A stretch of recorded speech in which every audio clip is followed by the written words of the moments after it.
Assalamualaikum warahmatullahi wabarakatuh. Innal hamdalillah nahmaduhu wa nasta'inuhu wa nastahdihi wa nastaghfiruh wa na'udzu billahi min shururi anfusina wa min sayyiati a'malina. May yahdihillahu fala mudilla lahu wa may yudlilhu fala hadiya lahu.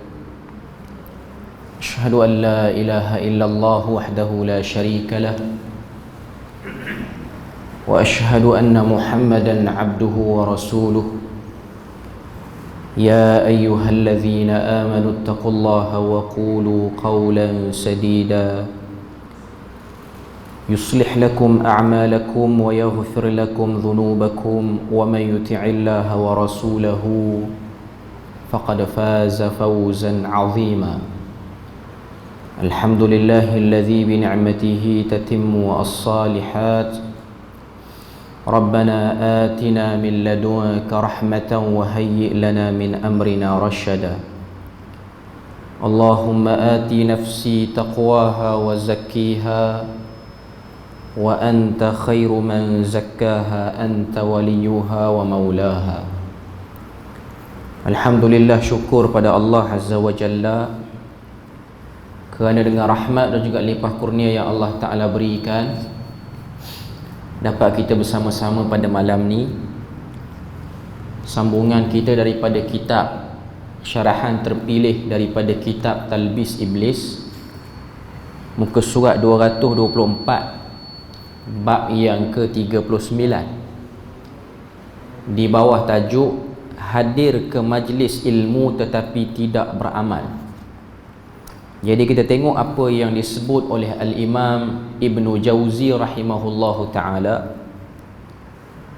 وَقَدْ لَبَّسَ إِبْلِيسُ عَلَى خَلْقٍ كَثِيرٍ مِنَ الْعَوَّامِ يَحْضُرُونَ مَجَالِسَ الذِّكْرِ وَيَبْكُونَ وَيَكْتَفُونَ بِذَلِكَ ظَنًّا مِنْهُمْ أَنَّ الْمَقْصُودَ إِنَّمَا هُوَ الْعَمَلُ وَإِذَا لَمْ يَعْمَلْ بِمَا يَسْمَعُ كان زيادة في الحجة عليه وأني لأعرف خلقا يحضرون المجلس منذ سنين ويبكون ويخشعون ولا يتغير أحدهم عما قد استاده من المعاملة في الربا والغش في البيع والجهل بأركان الصلاة والغيبة للمسلمين والعقوق للوالدين وهؤلاء قد لبس عليهم إبليس فأراهم أن حضور المجلس والبكاء يدفع عنه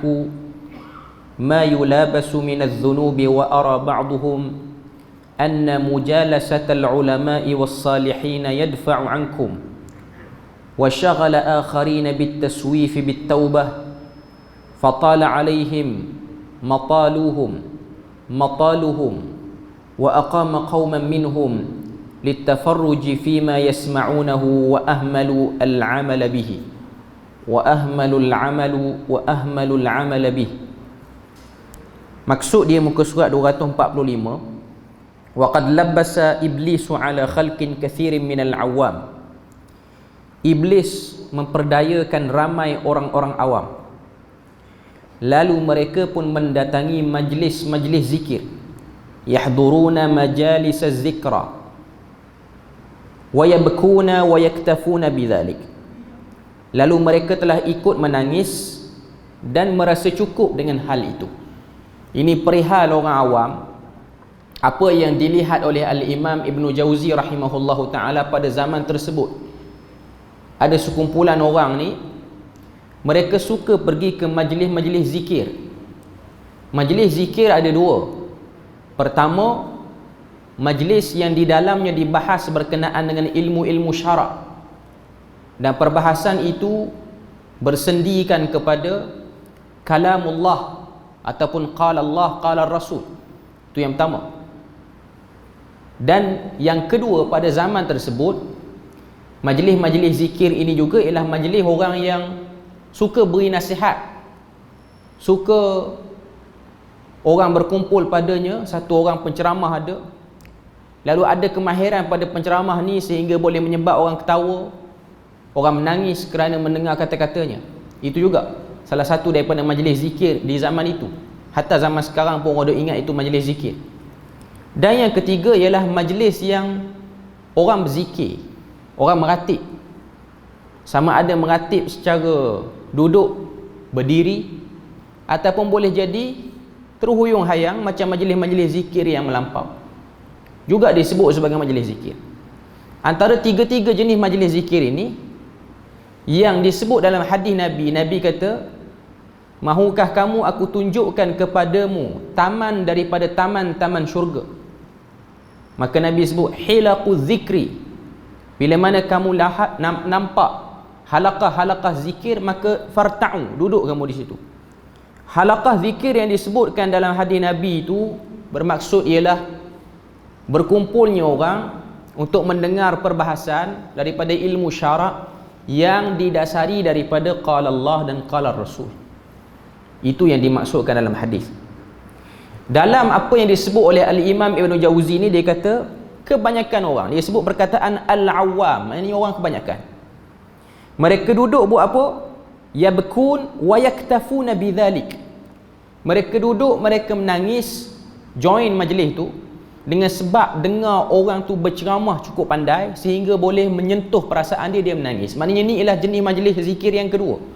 Ada orang yang berceramah, dia mungkin juga baca ayat-ayat Quran, tapi ayat Quran, hadis Nabi yang dibaca tu boleh jadi istidlalnya tidak tepat daripada ayat Quran.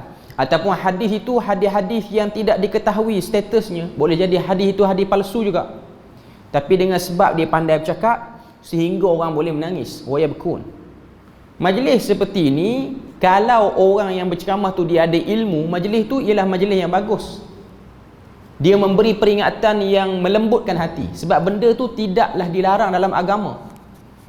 Ma yuraqiqul qulub, apa yang melembutkan hati itu ialah benda yang memang ada dalam kandungan majlis-majlis ilmu yang Nabi sampaikan kepada para sahabat. Cuma terlalu melampau dalam bab itu sahaja sehingga tidak memberi fokus pada bab-bab yang lain, sehingga orang melihat majlis ini ialah majlis yang sudah cukup untuk cover kesalahan, cover kekurangan-kekurangan pada amal ibadah yang lain. Kita tengok apa yang Ibn Jauzi sebut, dhannan minhum annal maqsuda innama huwal amal. Mereka beranggapan yang paling penting adalah menghadiri suatu majlis itu dan menangis di sana, dan mereka hanya bergantung pada perbuatan tersebut. Itu yang ingin disebut sini. Masuk satu majlis tu, majlis ceramah, majlis motivasi ke, nasihat-nasihat yang mengingatkan pada akhirat, mengingatkan pada dosa, dan akhirnya orang pun menangis. Dan orang yang menangis tu, orang awam yang datang tu, mereka dah rasa cukup. Keluar daripada majlis tu, dia orang masih lagi berterusan dengan tak salat, masih lagi berterusan suka ribah orang, ngumpat orang, masih lagi berterusan dengan muamalah ribawi, masih lagi ada. Okay. Jadi ini yang dimaksudkan daripada talbis iblis tu. Okay. Kemudian apa yang disebut oleh Al-Imam Ibn Jauzi lagi, dia kata, wa idza lam ya'mal bima yasma'u kana ziyadatan fil hujjati alaihi. Maksud dia kita boleh tengok, dan jikalau mereka tidak melakukan hal itu, iaitu bersama-sama menangis dan mendengar zikir-zikir, ia dapat menambah dosa dan kesalahan pada pandangan mereka. Maknanya kalau tak join, rasa macam tak beribadah, sehingga mereka mewajibkan diri untuk selalu berada dalam majlis-majlis itu. Wa anni la a'rifu khalqan yahduruna al-majlisa mundhu sinina wa yabkuna wa yakhsha'un wa la yataghayyaru ahaduhum amma qad i'tadahu min al-mu'amalati fi riba wal ghish fil bay'. Apa yang Ibn Jauzi sebut? Dia kata, sesungguhnya aku melihat segolongan orang yang datang semenjak beberapa tahun, selalu duduk datang majlis macam ni. Duduk dalam majlis tu, dengar penceramah tu bercakap, menangis, lepas tu khusyuknya nampak sekian-sekian lah. Kedudukan tu macam orang yang betul-betul sedang bertaubat. Okay. Kata Ibn Jauzi, Aku melihat golongan yang datang sejak beberapa tahun ke majlis zikir, ikut menangis dan menampakkan kekhusyukan, tetapi mereka juga tidak meninggalkan kebiasaan mengamalkan riba, menipu dalam jual beli, dan tidak memahami rukun-rukun salat, dan tidak berhenti mengumpat dan menderhaka kepada kedua orang tua. Itu yang disebutkan oleh Ibnu Jauzi. Maknanya ada orang yang dia masuk, dia keluar sama. Masuk dia khusyuk, dia menangis, keluar dia buat balik benda-benda yang buruk yang dibuat sebelum dia masuk majlis itu. Wa haula'i, kata Ibnu Jauzi, qad labbasa alaihim iblis. Mereka adalah orang-orang yang telah diperdaya iblis. Ini bahasa yang disebut oleh Al-Imam Ibnu Jauzi rahimahullahu taala. Fa arahum anna hudural majlisi, sehingga mereka beranggapan dengan menghadiri majlis zikir itu, apa yang dia orang dapat, wal bukaa yadfa'u anhu ma yulabasu minadh dhunub. Mereka masuk dalam majlis itu dan mereka menangis dalam majlis itu ialah satu benda yang boleh menghapuskan dosa-dosa mereka. Wa ara ba'duhum anna mujalasatal ulama'i was salihin yadfa'u ankum wa syaghala akharina bit taswifi bit taubah. Maksudnya muka surat 246, ada pula yang beranggapan dosa mereka terampuni kerana sudah mendatangi para ulama dan orang-orang saleh. Yang inilah dulu, beberapa tahun yang lepas. Bukan beberapa tahun, beberapa belas ataupun mungkin puluh tahun yang lepas. Ada satu orang daripada Indonesia datang. Dia datang, dia kata dia nak buat satu majlis pembacaan hadis musalsal. Maknanya hadis Nabi nak bagi secara musalsal, maknanya secara bersilsilah ni lah. Dan hadis yang dia nak bagi ialah man safahani dakhalal jannah. Barang siapa yang bersalaman dengan aku, dia masuk syurga. Ada hadis tu. Tapi hadis tu hadis yang sangat dhaif, bahkan para ulama memasukkan dia sebagai munkar. Dan ada yang kata palsu. Maknanya ada satu hadis dia dakwa kata, Nabi kata siapa yang pernah bersalaman dengan aku, dia masuk syurga. Just tu saja. Tak perlu amalan lain. Okay. Jadi dia ada sanad hadis tu, maknanya dia bersalam dengan, orang kata apa, tok guru dia. Hadis yang dia bawa tu, man safahal ulama faka'anna safahani. Barang siapa yang bersalaman dengan para ulama seperti mana bersalaman dengan aku, dan siapa yang bersalaman dengan aku, dia masuk syurga. Okay. Jadi dia bawa hadis tu, dia bawa hadis tu dengan sanad-sanad dia. Last sekali dia kempen apa tuan-tuan? Siapa bersalam dengan saya masuk syurga. Dia sebut. Dah lama dah. Rekod dalam YouTube pun ada. Okey, boleh cari. Okey. Dan orang yang join tu bukanlah salam saja-saja. Bukan datang, okey, saya nak salam dengan tuan guru. Dia pun bagi. No. RM4,000, RM5,000, RM10,000, RM15,000. Bergantung kepada harga pasaran semasa. Kaya kawan tu, renovate rumah saja dekat 2 juta. Cuma nak katanya, itu dia datang dengan wajah seperti itu. Dengan wajah seperti itu. Akhirnya di belakang itu ada unsur bisnes juga. Okay. Jadi dalam apa yang disebutkan oleh Al-Imam Ibn Jauzi, dia kata ada pula yang beranggapan dosa mereka terampun kerana suka memandang para ulama dan orang saleh. Pandang ulama, pandang orang saleh, dosa dah terampun. Okay. Kemudian apa lagi yang disebutkan oleh Al-Imam Ibn Jauzi, dia kata wa syaghala akharin bit taswif bit taubah fatala alaihim mataluhum wa aqama qauman minhum litafarruji fi ma yasma'unahu wa ahmalul amala bihi. Ada pula yang suka menangguh-nangguhkan taubat, ataupun iblis menjadikan mereka sekadar mendengar ilmu secara sambil lewa dan tidak beramal dengannya. Ini ialah talbis iblis kepada orang awam. Datang majlis ilmu sekadar untuk duduk, dengar dan merasa diri sedang berlakunya proses penghapusan dosa. Duduklah majlis ilmu yang ramai-ramai orang, dan majlis ilmu tu hanya jenis bercakap, lepas tu beri kata-kata semangat, lepas tu bercakap tentang dunia, diselit dengan hadis-hadis palsu. Orang yang duduk tu dia rasa dia sedang duduk dalam satu majlis pengampunan dosa. Itu yang ingin di-highlightkan oleh penulis kitab ni, iaitu Ibnu Jauzi. Zaman dia ada macam tu. Zaman sekarang ada tak? Ada lah. Zaman sekarang pun ada. Dan zaman sekarang ni dia beri nama majlis ilmu juga. Dia beri nama majlis taklim sekian-sekian. Okay. Walaupun sebahagian daripada majlis taklim tu ada yang bagus, isi-isinya baik, isi-isinya tu kadang-kadang betul dengan hadis Nabi, betul dengan ayat Quran. Okay. Tapi kefahaman sebahagian orang yang datang dan akhirnya dia pun rasa dia sedang menyucikan diri dia. Dia macam satu kefahaman, pergi umrah, semua dosa settle. Macam tu. Dia ada satu kefahaman, sebahagian orang ni dia rasa cara dia nak recovery semua dosa-dosa dia yang lampau, dia malah nak bertaubat, dia malah nak faham ilmu agama apa-apa semua, dia cuma pergi umrah ataupun dia beri infak kepada mana-mana orang yang dikatakan orang tu alim, lalu dia rasa benda tu dah selesai. Kita tengok dalam syarah dan tahqiq apa yang disebut. Orang-orang yang selalu menghadiri majlis ilmu juga tidak terlepas daripada tipu daya iblis. Dan memang iblis ni dia tak akan lepaskan semua golongan pun hakikatnya. Orang yang tak datang masjid tu kena hasutan syaitan. Orang yang dah datang masjid pun kena hasutan syaitan. Orang yang mengajar agama pun kena hasutan syaitan. Orang yang ahli dalam agama pun kena hasutan syaitan. Sebab apa? Sebab dia dah bersumpah pada Allah Ta'ala. Dalam surah Al-A'raf kita dah pernah bincang dan pernah sebut tentang ayat ni. Sumpah iblis bila mana dia dilaknat oleh Tuhan, Allah Ta'ala kata kamu daripada kalangan golongan yang matrud, maknanya yang dijauh daripada rahmat. Apa dia kata? La ughwiyannahum ajma'in. Aku pasti akan menghasut ke semua anak cucu Adam. Makhluk yang pertama kamu cipta ni, bukan makhluk, manusia pertama yang kamu cipta ni.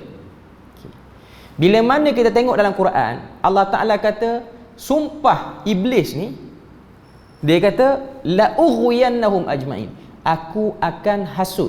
Orang yang belajar perkataan bahasa Arab dia akan tahu perkataan la ughwiyan ni ialah cara yang paling licik untuk pikat dan pujuk orang ikut agenda orang tu. Maknanya di setiap peringkat manusia, orang awam macam ni iblis buat, orang alim macam ni iblis buat, orang yang duduk di tempat suka ceramah pada orang macam ni iblis buat. Semua golongan tak akan selamat, melainkan yang mengetahui bab ni dan cuba minta pada Allah Ta'ala supaya dilindungi daripada terperdaya. Sebab Allah Ta'ala dah sebut dalam Al-Quran juga, kamu boleh buat apa saja pada anak Adam kecuali mereka yang betul-betul beriman pada aku. Ma'indakum sultan, tidak ada pada kamu kekuatan untuk menghasut mereka. Okay. Kita tengok sini dia sebut terdapat dua jenis majlis zikir. Yang pertama adalah majlis zikir yang mengajar tentang halal dan haram serta hal-hal agama. Yang kedua adalah majlis zikir yang membaca lafaz-lafaz zikir dengan mengingati Allah. Majlis zikir ini tidak mempunyai salahnya, malahan dituntut kepada umat Islam supaya menyertainya. Mereka hadir sehingga ada yang menangis di dalam majlis zikir itu. Tetapi apabila dia pulang ke rumah selepas menghadiri zikir tersebut, dia berasa bangga akan dirinya sendiri kerana mampu mengalirkan air mata. Dan memang itu benda yang diingini oleh orang-orang yang berceramah ni. Sebab ada sebahagian orang yang berceramah ni, dia punya fokus nak suruh orang menangis, nak suruh orang sedar. Dan yang lebih dahsyat lagi, dia suruh orang menangis satu hal, dia bersoal jawab dengan orang yang menangis tu. Sebab apa menangis? Saya ada banyak buat dosa. Lepas tu dosa apa? Didetailkan pula dosa kawan tu satu. Daripada majlis zikir berubah jadi majlis buka aib orang pula. Okay. Ini juga benda yang perlu diberi perhatian. Di mana-mana position, sama ada orang tua, dewasa, budak sekolah pun. Kan kalau tengok ada sebahagian orang-orang yang buat motivasi ni, sekarang ni dah kurang dah. Dulu 10 tahun zaman saya sekolah rendah, sekolah menengah dulu, kalau ada program motivasi ni, kebiasaan pakar motivasi ni dia buat apa? Dia bagi kita kesedaran lah. Kalau ada tinggal solat apa semua, lepas tu dia suruh tutup mata. Lepas tu dia tanya, siapa tak sembahyang subuh pagi ni? Angkat tangan. Dia pun kira, catat berapa orang. Saya ingat saya sekolah menengah dulu ada satu orang ustaz yang mengajar di sekolah saya ni, dia tak suka dengan program tu. Dia lepasan Universiti Islam Madinah, dia yang jadi urustia program tu. Okay. Sampai kat program tu, dia pergi ke depan dekat stage tu, Dia ambil mic daripada pakar motivasi tu, dia kata, ini bukan motivasi, ini program buka aib orang. Direct dia sebut. Hidup lagi lah, ustaz tu masih hidup. Dia pun bukan orang Malaysia, dia orang Kemboja. Cuma dia dapat warga negara Malaysia, dia lama duduk sini. Tapi bukan Ustaz Hanafi Mubalik sama dengan saya tu. Dia tuan-tuan tukar pula yang tu. Okey. Orang lain, bukan di sini. Okey. Dan benda tu saya ingat sampai ke hari ni. Okay. Dia kata, ini majlis buka aib orang. Dan saya ingat dia kata, dia sibuk tanya orang solat subuh tak subuh. Mungkin dia yang ceramah ni dah seminggu tak sembahyang subuh. Dia sibuk duk bilang orang sembahyang subuh tak sembahyang subuh. Okay. Ini benda yang tak perlu dibuka pun. Hatta pada budak-budak pun kita tak perlu tanya. Kita kalau kita guru ke apa, tak perlu tanya awak sembahyang subuh. Inilah sebab payah jawab exam. Hidup ni bukan untuk jawab exam je tuan-tuan. Bukan untuk UPSR, SPM, bukan yang tu. Sebab ada orang dia fokus tekan suruh buat ibadat ni pada tahun-tahun peperiksaan saja. Habis budak tu SPM, dia dah tumbuh tanduk, dah tumbuh ekor dah. Okay. Dah macam tak ada agama dah lepas pada tu. Seolah-olah agama itu hanya satu cara untuk bagi result dia naik. Dapat result naik, okey, selesai pula agama. Sebab di peringkat universiti tak berlaku dah benda tu. Sebab saya tak pernah tengok lagi lah zaman saya belajar. Universiti lain saya tak pasti. Zaman saya belajar di Jordan tu tak ada lah lagi dekat-dekat exam ni kita akan buat majlis bacaan sekian, solat hajat sekian, tak buat. Mungkin ada yang buat. Okay. Cuma sebahagian masyarakat kita dulu kalau dekat-dekat nak exam untuk pelajar sekolah menengah dengan sekolah rendah ni siap buat solat hajat panggil mak ayah. Lepas tu takunglah air dekat depan. Banyak air tu boleh basuh satu sekolah air tu. Okey. Lepas tu dengan alat tulis dengan apa? Agama itu dijadikan sebagai pelengkap indikator KPI peperiksaan sahaja. Rendahnya agama pada waktu tu. Sebenarnya agama ialah untuk menjadikan orang tu orang. Sebab tu anak-anak ni kita tak perlu kempen dia kerja tinggi-tinggi. Kita kempen dia jadi orang baik. Kamu jadi orang biasa pun kamu jadi orang baik. Kamu jadi orang pangkat tinggi pun kamu orang baik. Itu kempen yang ada dalam Quran. Kempen yang Nabi duk bawa. Kamu jadi pemimpin, kamu jadi pemimpin yang baik. Kamu jadi orang biasa, hatta kerja biasa pun orang baik. Itu kempen dalam Quran. Okay. Tapi kadang-kadang kerana adanya benda-benda macam ni dia divert kita ke arah yang lain. Jikalau dia terus istiqamah, muka surat 246, perenggan paling bawah, beramal walaupun selepas pulang daripada majlis tersebut, itu telah mencapai maksud sebenar majlis itu dilangsungkan. Sebaliknya, jikalau dia tidak mengamalkan apa yang telah dia dapat daripada majlis tersebut, apa yang dia dapat daripada majlis tersebut akan menjadi dakwaan kepadanya di hari akhirat nanti. Maknanya dia datang dalam majlis ilmu, dia tak beramal, ilmu yang dia dapat dalam majlis ini akan menjadi hujah kepadanya di akhirat nanti kenapa dia tak beramal. Tambah-tambah lagi kalau ilmu tu ialah ilmu syar'i yang datang daripada qala Allah dan qala Rasul. Perenggan seterusnya, disebabkan itu ada orang yang menjadikan ini sebagai alasan untuk dirinya supaya tidak menuntut ilmu. Ada orang pula dia pandai, dia kata kalau belajar tak beramal menyebabkan masuk neraka, baik tak payah belajar langsung. Ada orang dia datang, iblis ni dia di semua ruang dia tidak akan biarkan kosong. Sedangkan orang yang tidak menuntut ilmu berkali ganda dosanya dikalau dibandingkan dengan orang yang tidak beramal dengan ilmu yang dia ada. Tak menuntut ilmu pun berdosa juga. Tambah pula tak menuntut ilmu dalam keadaan alternatif nak menuntut ilmu tu dah banyak macam zaman kita. Nak belajar sekarang tak perlu dah bawa kertas yang tebal-tebal yang banyak.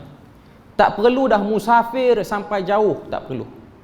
Kita hanya perlukan sedikit data internet dalam telefon kita untuk kita dengar kuliah itu ini sehingga dia dapat beri kejelasan pada kita.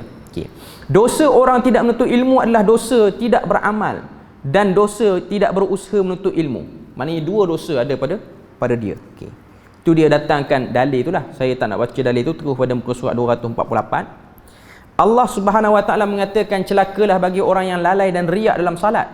Oleh itu, ada orang yang ditipu oleh iblis dengan mengatakan dia tidak salat kerana takut dia akan lalai dan riak jikalau dia melaksanakan salat. Yang ni cukup ramai zaman sekarang, tuan-tuan. Sebab apa tak salat? Saya ni bukan tak nak salat. Solat ni takut riak. Okay. Dia ada beberapa kumpulan untuk yang macam ni. Pertama, dia tak terlibat dengan apa-apa fahaman pun. Cuma dia jenis tak salat, tapi dia terdatang idea tu sebab apa tak join jemaah di masjid. Sebab saya rasa kalau pergi masjid ni riak, tak join apa-apa. Yang kedua ni dia join satu grup ataupun dia ikut fahaman satu-satu ajaran ini yang mengatakan salat itu tiada nilai sehingga kamu sampai kepada makam tertentu. Tuan-tuan nampak dah ajaran apa kan? Ajaran makrifat lah tu. Sampai makam ni dia tak kata jangan salat. Sampai sudah dia tak akan kata jangan salat. Sebab tu kalau kita minta dia orang mengaku, kamu nak kata jangan salat ke? Tak, dia kata salat. Tapi macam tak ada nilai lah salat tu. Dalam erti kata lain, kita tengok pengamalan dia pun tak salat. Sebab dia pun tak sampai makam tu lagi. Jadi dia pun tak salat. Dia tak salat dua. Sama ada dia tak sampai makam ataupun makam dah sampai. Dua-dua tak salat. Kita pun tengok apa fungsi salat tu. Kalau tak sampai makam, tak salat juga. Dah sampai makam, kata syariat terangkat pula. Poin dia, saya dah sebut banyak kali sini, mungkin kuliah-kuliah lain pun saya duk sebut benda ni. Poin dia ialah mengeluarkan satu orang daripada ketulinan agama tapi tak nak jadi murtad secara jelas. Itu saja. Dia tak naklah keluar agama. Keluar agama besar pula dia punya impak dia tu. Dia nak mengeluarkan diri pada syariat, akhirnya dia melakukan tashkik kepada syariat tu. Tashkik ni maksud dia apa? Ragu pada pengamalan syariat ataupun rasa syariat tu tak boleh dibuat dalam keadaan yang seperti biasa. Mesti kena ada kedudukan tertentu ataupun taraf tertentu yang membolehkan untuk kita beribadah. Antara isu yang dimainkan ialah kekhusyukan. Tak khusyuk, macam mana nak salat? Dalil ni yang selalu akan diulang.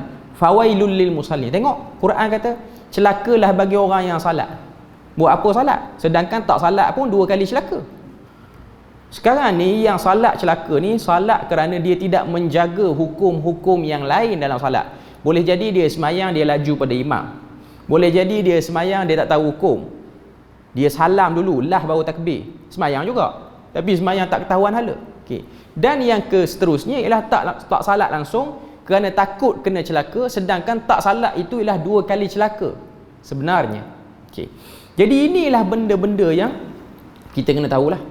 Sebab tu Nabi pesanan terakhir dia kepada umat ini, kalau kita tengok sebelum dia wafat, ialah salat.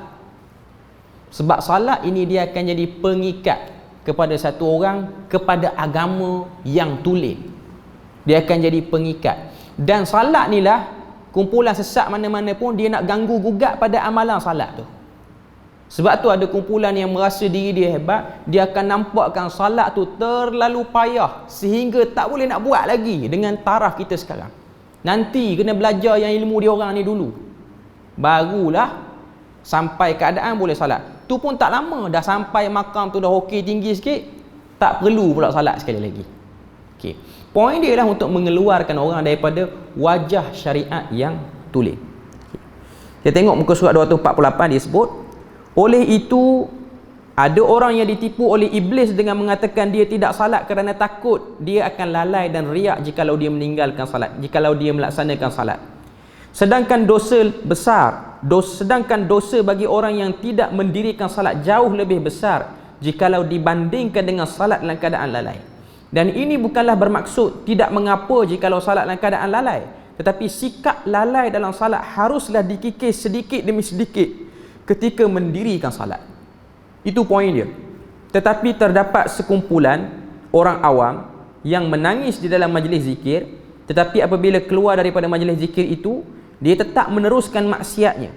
Ada juga orang awam yang menyertai majlis zikir yang terdapat di dalamnya ulama yang hebat, dan dia menganggap bahawa dengan duduk bersama ulama ini akan menjadi sebab dia tidak akan dikenakan azab oleh Allah Azza wa Jalla di akhirat kelak.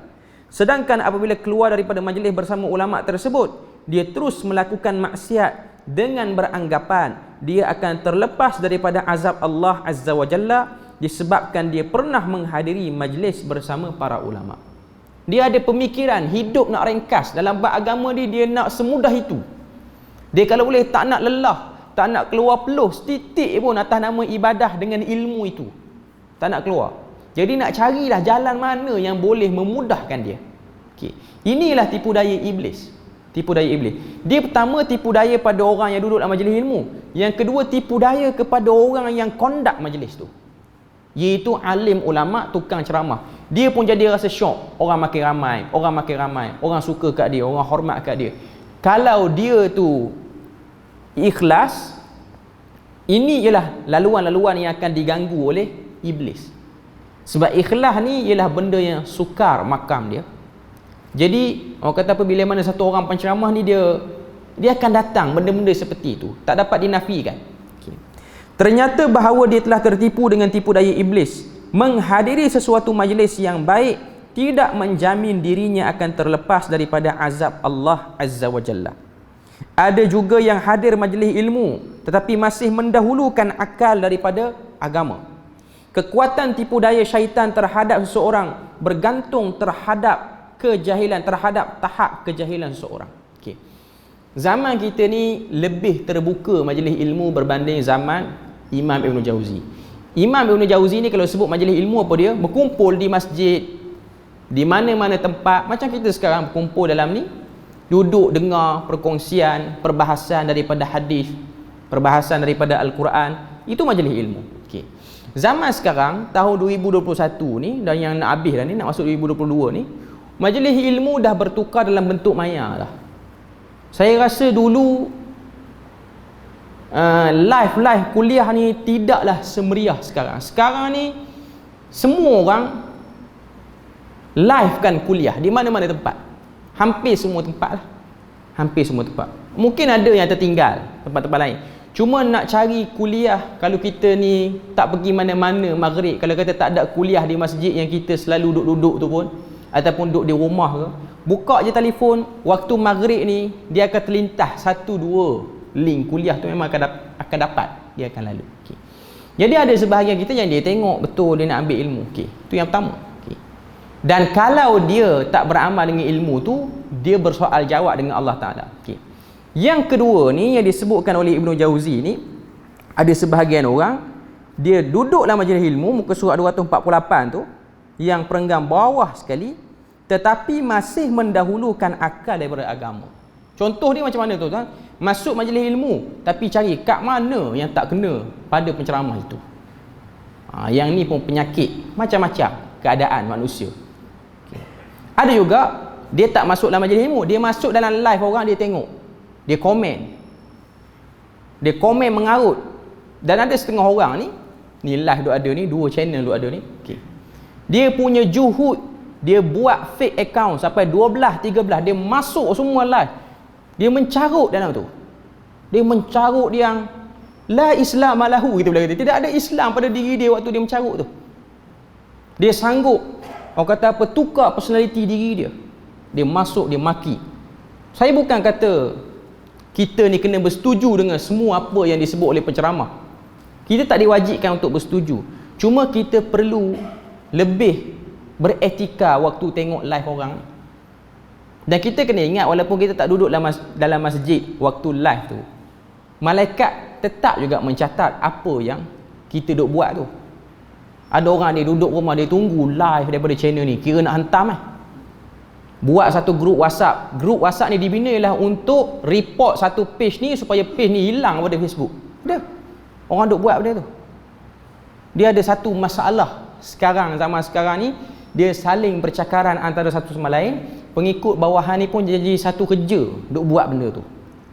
Buatlah fake account, nama tak ketahuan hala. Maknanya nama tu mustahil mak ayah dia bagi nama macam tu pada dia. Okay, tapi dia buat, dia reka. Akhirnya dia rasa bangga. Yang tak tahannya dia rasa bangga, dia boleh bercerita. Sebab saya pernah jumpa orang macam ni. Dia buat fake account, dia pergi sembang kedai kopi. So dia kata, semalam aku masuk hentam live ustaz tu, segala binatang aku sebut dalam tu, aku sebut semua. Dia bangga. Waktu tu dia baru sudah sembahyang subuh di masjid, dengan kopiah lagi, dengan jubah mungkin, dengan kain pelekat. Saya tak kata sini, tempat lain. Okay. Cuma saya jumpa, sebab saya tahu yang dia kutuk tu ialah kuliah live saya semalam. Dia tak sedar yang duk makan kedai kopi tu kita juga. Kita duduk di belakang dia, dia duk kutuk kita. Bagi orang muda khayal je ni, khayal pandai, koya pandai dia kata. Okay. Saya waktu tu duit tak banyak. Kalau duit banyak saya belanja yang dia makan tu. Okay. Cuma nak katanya itu manusia. Itu manusia depan kita. Kalau saya tanya ni gelas yang masjid ni ke? Saya yang kamu duk masuk serang tu kuliah saya. Saya tak ada isu pun dengan orang yang menyerang ni. Okay. Cuma kita kena ingat pada hadis Nabi kata kullu ummati mu'afah. Umat aku ni dia buat dosa apa pun Tuhan akan ampun, kecuali dia orang yang bangga dengan dosa dia. Ini satu benda masalah orang akhir zaman ni, dia berbangga dengan dosa. Dia kutuk orang sakan, dia bangga, dia masuk dalam grup, dia cerita pada kawan-kawan dia, aku dah porak-perandakan live kawan ni.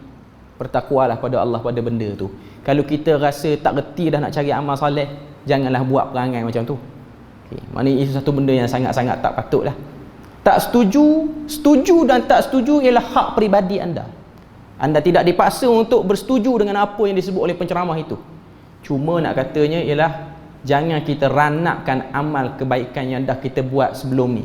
Kita mungkin satu orang yang salat sunat, mungkin satu orang yang puasa sunat banyak, tapi kita duk buat perangai lagu tu, dekat mana lagi harapan supaya kita selamat di akhirat nanti. Jadi itu benda yang kita kena tahu. Kemudian kita boleh tengok muka surat 249. Kekuatan tipu daya syaitan terhadap seseorang bergantung terhadap tahap kejahilan seseorang. Bertambah kejahilan seseorang itu, bertambah mudahlah syaitan memperdayakan seseorang itu. Akan tetapi orang yang tinggi ilmunya juga tidak terlepas daripada tipu daya iblis. Lagi tinggi ilmu seseorang, lagi banyak taktik yang diguna pakai oleh iblis untuk menjayakan misinya. Jadi kita haruslah membanyakkan menuntut ilmu supaya kita tidak mudah diperdaya oleh tipu daya syaitan. Di antara belitan iblis terhadap orang awam adalah pada kepercayaan kepada Allah Azza wa Jal. Sebagaimana yang telah diceritakan oleh Nabi dalam satu hadis yang sahih, muka surat 250 tu, hadis yang bawah tu. Inna syaitana ya'ti ahadakum fayaqul man khalaqas sama' fayaqulu Allah. Fayaqulu man khalaqal ard fayaqulu Allah. Fayaqulu man khalaqallah. Fa idza wajada dhalika ahadukum falyaqul amantu billahi wa rasulihi. Ini hadis yang diriwayatkan oleh Al-Imam As-Suyuti dalam kitab dia Jami' Saghir. Okay. Maksud hadis ni, syaitan akan datang kepada seorang daripada kalangan kamu lalu membisikkan satu persoalan. Siapa yang cipta langit? Kita jawab Allah. Syaitan tu datang, dia kata siapa cipta bumi? Kita pun jawab Allah. Lalu siapa yang mencipta Allah Azza wa Jalla? Maka jawablah, aku beriman kepada Allah dan Rasulnya. Okay. Tengok hadis ni. Okay.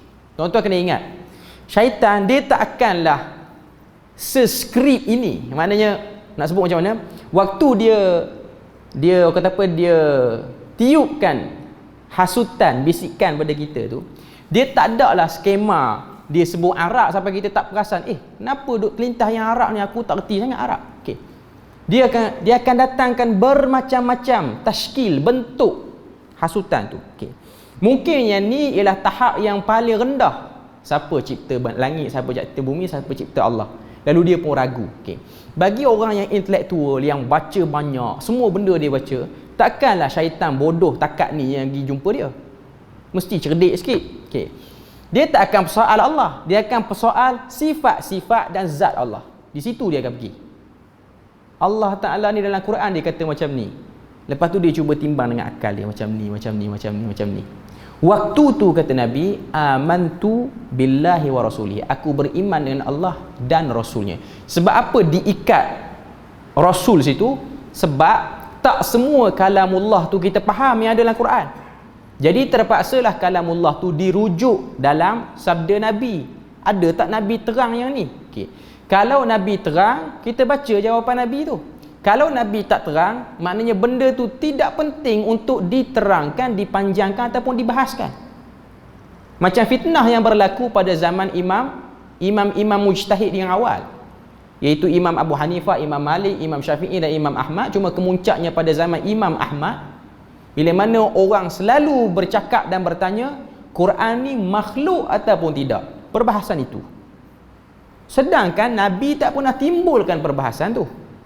Nabi tak pernah timbulkan perbahasan itu. Perbahasan itu tidak pernah ditimbulkan oleh Nabi pun. Nabi tak pernah tanya Quran ni makhluk ke tidak.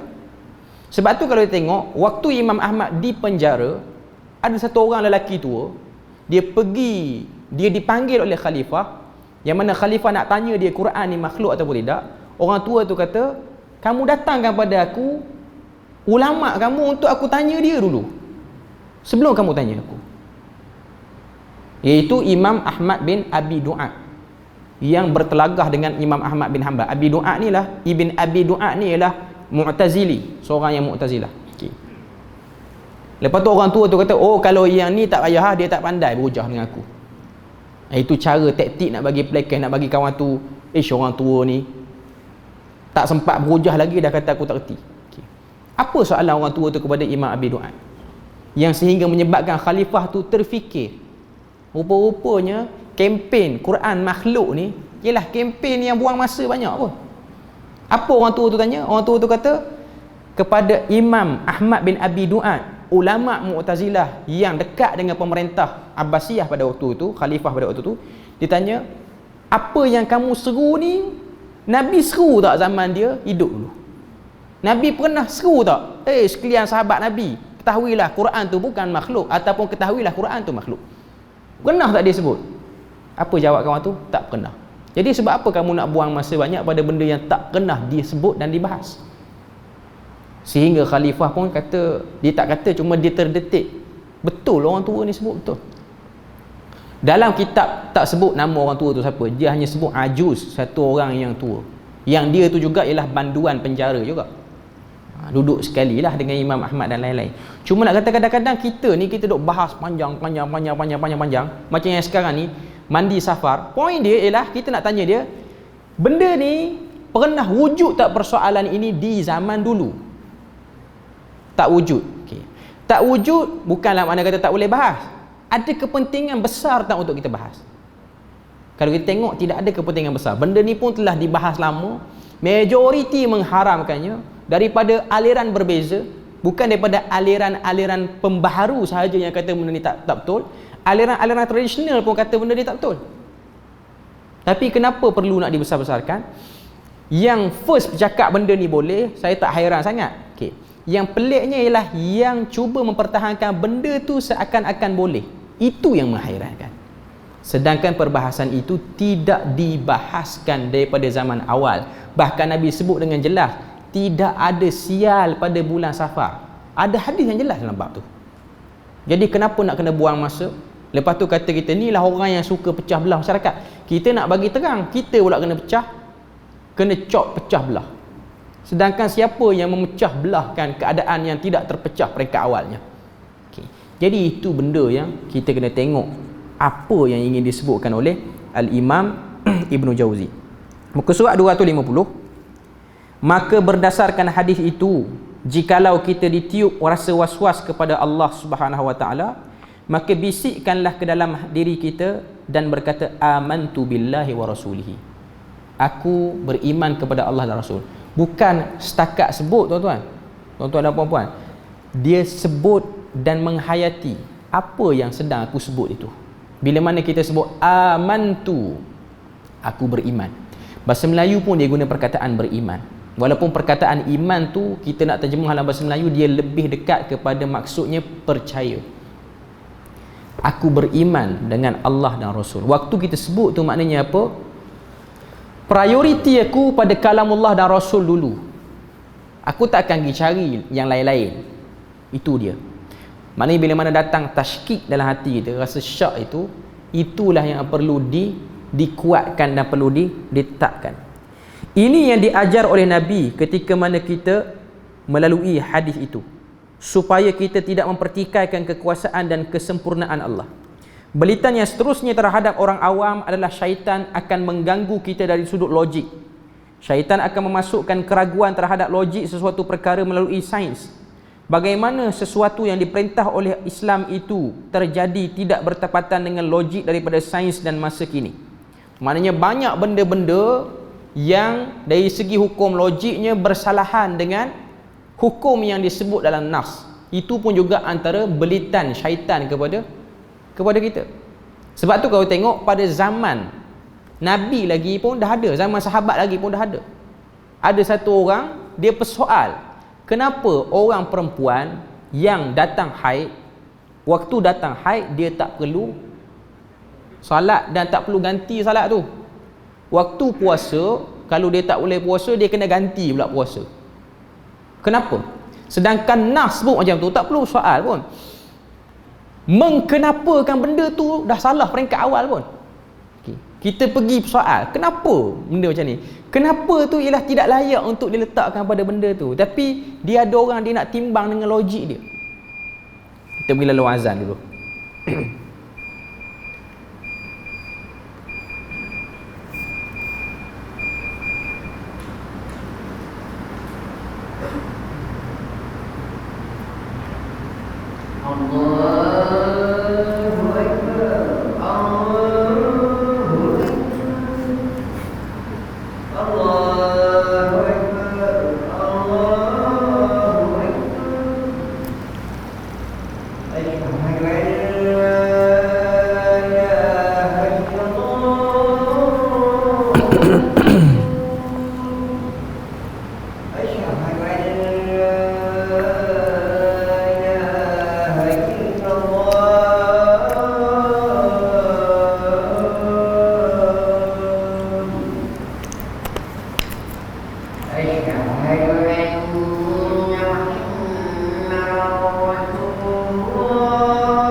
Okey, kita tengok sikit lagi bawah tu, perenggan terakhir.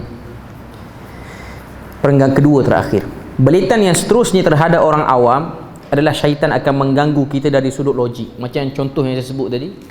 Datang persoalan-persoalan yang suka mengkenapakan pada benda yang tidak perlu. Istilah yang saya guna lah tu, mengkenapa maknanya dia timbulkan persoalan pada benda yang tidak perlu ditimbulkan persoalan. Benda tu pun akan berlaku kepada sebahagian manusia. Dia suka timbulkan persoalan-persoalan yang pelik, yang orang kata apa, soalan tu ialah persoalan-persoalan yang datang mungkin dari segi keraguan dia terlampau tinggi sangat, ataupun kejahilan dia, ataupun kita pun tak tahu apa yang dalam hati dia. Cuma ada orang yang suka datangkan soalan-soalan yang pelik seperti itu. Maka jikalau ini berlaku, selain daripada membisikkan ke dalam hati amantu billahi wa rasulihi, kita hendaklah mencari dan mengkaji ayat-ayat Al-Quran yang berkaitan dengan sains. Dengan itu kita akan mendapati betapa hebatnya ayat-ayat Al-Quran yang diturunkan beribu tahun dahulu. Dengan ini juga keimanan akan menjadi lebih teguh dan juga kukuh. Nak sebut kepada kita bahawasanya ada orang yang terlampau logik, terlampau sains dia punya pemikiran dia, sehingga dia melihat pertembungan dalam banyak ayat Al-Quran dan dia cuba cari benda-benda yang dia rasa macam berlawanan dengan hukum akal ataupun kejadian alam semesta. Dan kalau kita tengok cubaan-cubaan orang yang macam ni akhirnya berakhir dengan kejahilan dia terhadap bahasa Quran ataupun maksud sebenar daripada Al-Quran tu sendiri. Cuma nak sebutnya ialah belitan iblis itu akan datang dengan berbagai-bagai ruang yang tak kita sangka, mengikut taraf-taraf orang berbeza-beza. Orang awam macam ni, orang alim macam ni, orang yang kuat buat ibadah macam ni, orang yang kurang buat ibadah macam ni. Jadi rasanya kita berpada situ je lah kot untuk malam ni. Bab 39 dah selesai. InsyaAllah kita akan sambung bab yang ke-40. Subhanakallahumma wa bihamdik, asyhadu an la ilaha illa anta wa astaghfiruka wa atubu ilaik. Wassalamualaikum warahmatullahi wabarakatuh.